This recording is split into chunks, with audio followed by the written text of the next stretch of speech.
Hey guys, it's Craig with the Yard to Table Creations. We're talking today about different ways to trellis up your garden. Oftentimes we only have a small space to work in and we need to make the best of it. The easiest way to do that is to go vertical. Here I'm hanging on to a really fun way to do it.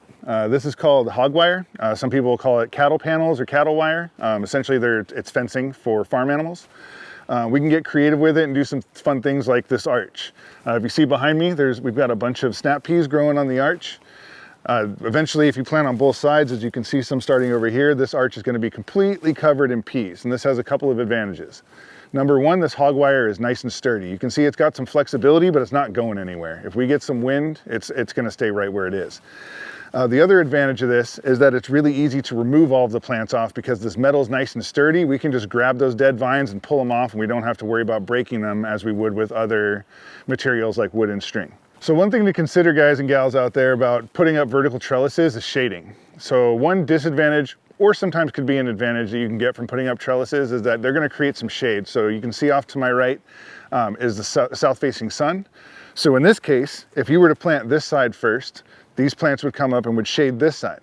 Now, if you have shade-loving plants like we have broccoli back here, creating a little extra shade for them isn't such a bad thing. If we have sun-loving plants like these peas, we need to make sure we plant on the north side of the trellis first, let that grow and get up a little higher than these plants, and succession plant these and plant them a little bit later so that this isn't coming up and shading these before they get a chance to grow. So let's talk a little bit more about these cattle panels.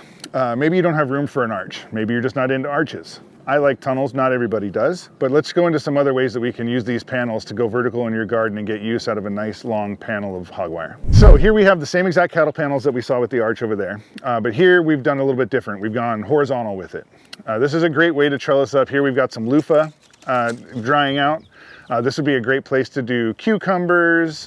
This is strong enough here because we've got the same T-posts that we talked about earlier today with good solid structure. So you could do even your heavier items, your melons, your winter squash, anything you really need to trellis at this point can be trellised on here.